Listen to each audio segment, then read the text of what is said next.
사실혼 관계여도 이 건강보험 피부양자가 등록이 된다는 것을 알게 됐어요. 홈페이지에 동성 커플인데 사실혼 관계로 이거를 신청하려고 한다. 근데 답변이 왔어요. 엄청 친절하게 됩니다. 알려주신 대로 했고 했더니 정말 됐어요. 그 인터뷰 기사가 온라인에 딱 나가고 나서 2시간 만에 저한테 전화가 왔어요. 김용민 씨 맞으시죠? 옆에 있는 분은 누군가요? 이름은 김용민, 제 남편이고요. 계획적인 아주 파워 J의 제 사랑하는 남편입니다. 제 남편인 소성욱이고요. 성욱이는 되게 마음이 여린 사람이에요. 그리고 굉장히 무계획적인 사람이에요. 사랑한다고 말이죠. 네, 당연히 사랑하죠. 저희가 이제 올해, 그러니까 2024년 1월에 그 11주년. 일단 첫 만남은 구청에서 만났어요. 같은 공익이다 보니까 저희 서로 좀 친해지게 됐고 제가 먼저 이제 좋아하기 시작했어요. 당시에 용민이는 성소수자가 아니라고 생각하고 있었던 사람이었고, 하지만 저의 촉은 그렇지 않았지만 어쨌든 그래서 제가 어느 날 한번 가장 친한 친구랑 용민이랑 저랑 이렇게 셋이 작당 모의를 했어. 친구와 함께. 내가 먼저 술에 취해서 먼저 잠들 테니 둘이 먼저 네가 좀 캐봐라, 얘가 긴지 아닌지. 다음날 일어나서 이제 친구한테 물어봤는데 성우가 아니야, 너 포기해야 돼. 그러고서 얼마 지나서 이제 용민이가 갑자기 저희 집에 놀러 오겠다. 그래서 술 한잔 하자. 그래서 술을 먹다가 제가 이제 그때는 용민 씨라고 불렀어요. 용민 씨, 성욱 씨. 용민 씨 나한테 너무 잘해주지 마라. 당신에게 자꾸 마음이 가고 마음을 정리하고 싶다. 용민이가 갑자기 자기가 전화를 해보라는 거예요. 갑자기 난데없이 옆에 있는데 핸드폰도 옆에 있고. 그래서 제가 전화를 했죠. 전화했는데 벨소리가 문이 열리네요. 사랑해도 될까요? 이 노래가 이렇게 쭉 나왔어요. 이게 뭐예요, 용민 씨? 이렇게 물어봤는데 이게 제 마음이에요 하면서 그렇게 저한테 갑자기 그만 이제 마음을 정리하고 싶다 하는데 고백을 제가 받게 된 거예요. 저는 지금 양성애자로 정체화를 하고 있는데 그때 당시에는 양성애자라는 단어를 몰랐어요. 그냥 남자를 좋아하는 마음은 조금 동경하는 마음으로 좀 생각을 했었던 것 같아요. 근데 이제 성욱이를 만나고 나서 이 마음은 그냥 좋아하는 게 아니라 사랑하는 감정이구나.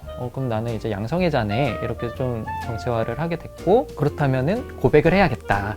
얘네 집에 이제 가기로 약속을 해놓고 한 3시간 동안 이제 검색을 해봤어요. 어떤 사랑 노래가 이거다. 사랑해도 될까요? 누구한테 전화 오면은 그 벨소리를 다르게 설정해 놓는 게 유행이었어요. 마음을 딱 먹고 가서 했죠.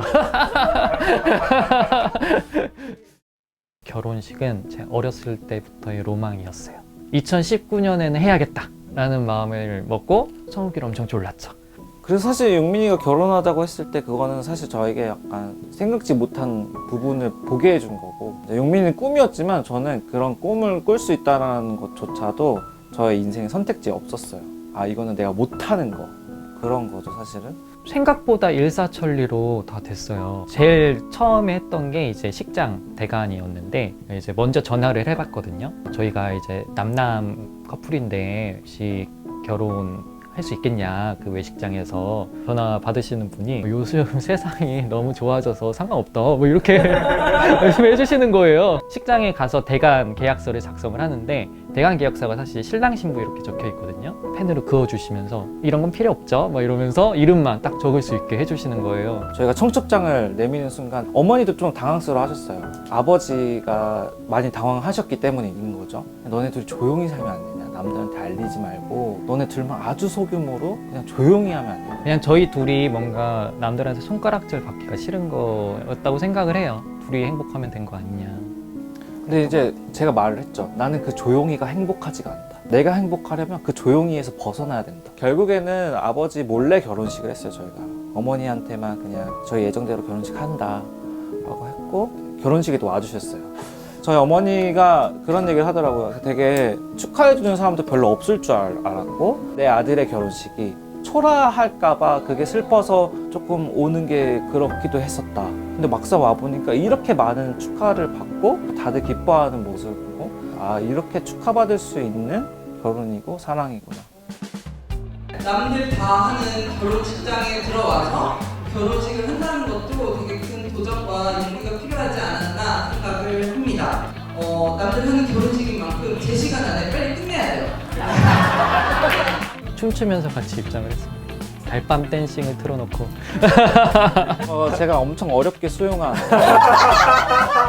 조건이었습니다. 그래서 저희 결혼식 영상을 보면은 서욱이는 저한테 이끌려서 입장을 하는 저 혼자 신나서 춤추고 있고 제가 진짜 엄청 열심히 몸을 흔든 거예요, 그게. 결혼식이 너무 그냥 헤테로 결혼식 같았다. 식순을 그냥 정말 일반적인 식순을 그대로 따랐거든요.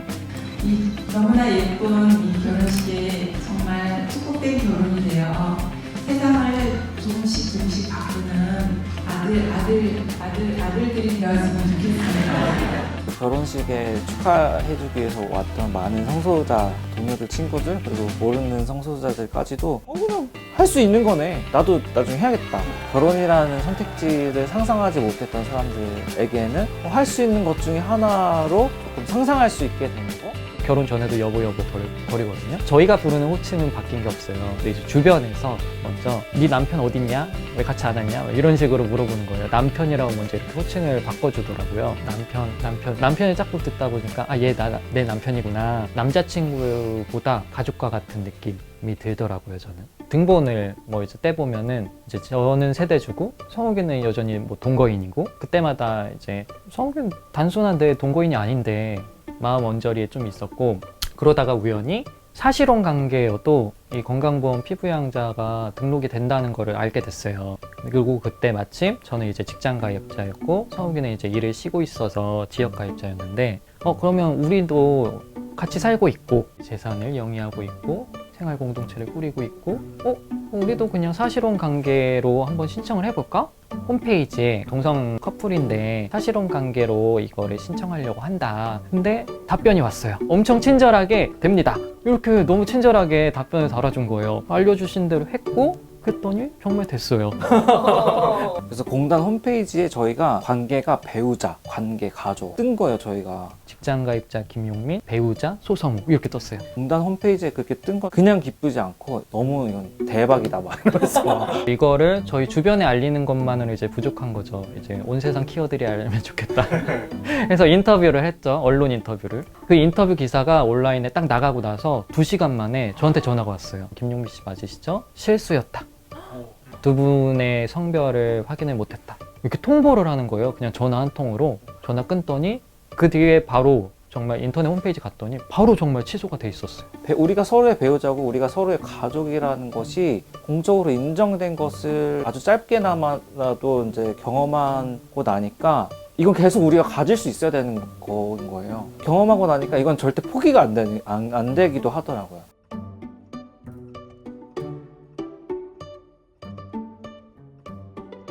어떤 것도 쉬울 거라고 생각하지 않았거든요. 예상한 대로 그 어떤 것도 쉽지 않았습니다. 1심에서는 이제 아쉽게 졌죠. 판결의 요지는 명백했어요. 너희 둘의 관계는 동성 관계라 결혼이 안 되니 이것도 안 돼. 1심에서 패소했을 때 우리 지더라도 용기 있는 모습, 굴하지 않는 모습을 보여주자 했는데 지자마자 팡팡. 그냥 단순히 성욱이의 그런 피부양자 지위를 잃었다? 이거에 그치지 않고 저희 둘의 관계가 부정당했다? 여기까지 좀 크게 좀 와닿았었나 봐요. 2심 재판부는 재판 과정에서 건강보험공단 측 변호사에게 질문을 한 것이 1심에서 본질적으로 다르다고 했고 그렇게 주장하고 계시는데 본질적으로 무엇이 다르냐를 하기 시작했어요. 사실 본질적으로 무엇이 다르냐라고 했을 때 무엇이 다른지 건강보험공단 측에서 또렷하거나 뭔가 대답을 못 하더라고요. 그래서 판사님이 막 지적했어요. 똑바로 대답하라고.